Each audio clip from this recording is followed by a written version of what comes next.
With my outfit na shinaping ko kahapon. Tingin ko hindi bagay yung color niya, pero okay lang.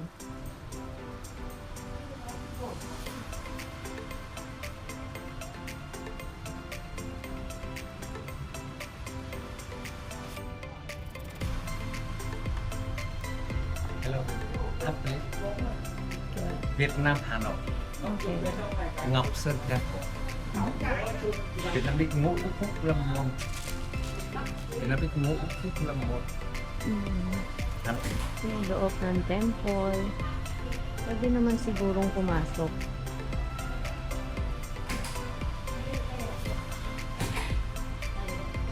Ay natin pumasok nito. Ay makita natin. Dito yung mga Buddha.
Spring rolls plus beer, Hanoi train street.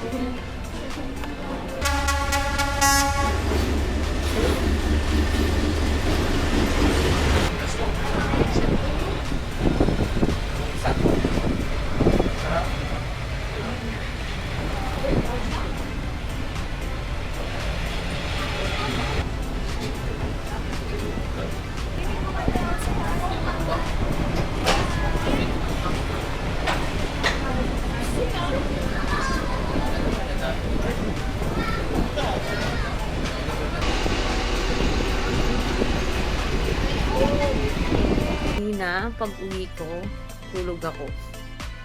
Kakaiba yung beer dito sa Vietnam.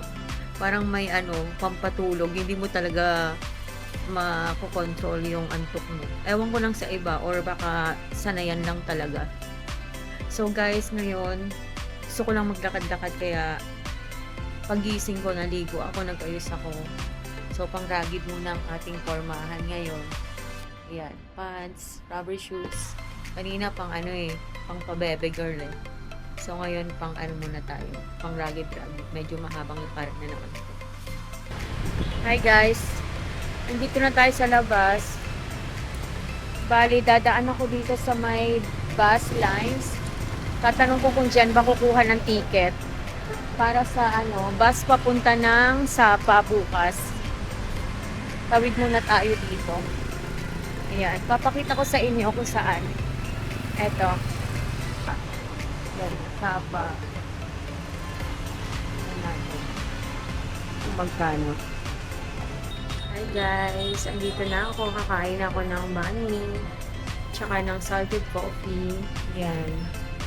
Tapos ang ganda ng place dito. Ganda ng place niya yun.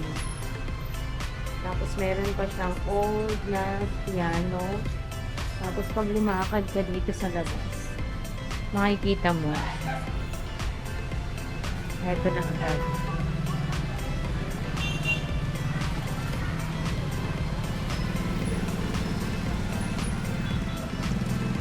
Here in Vietnam. Alam mo, mostly nagpupunta dito, parang mga solo traveler. Kasi sila mga solo traveler lang rin sila.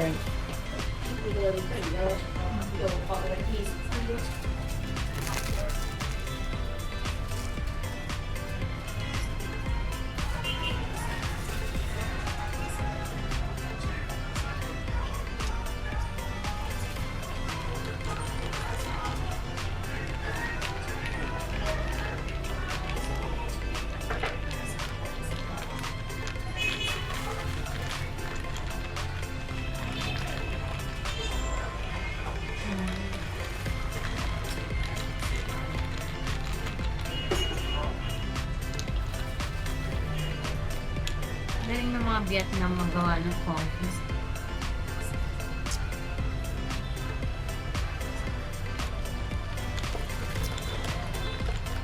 Sarap. Mm.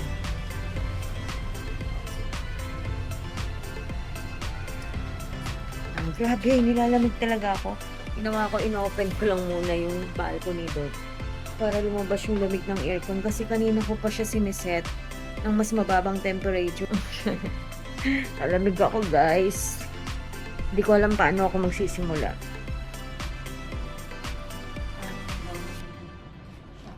Sa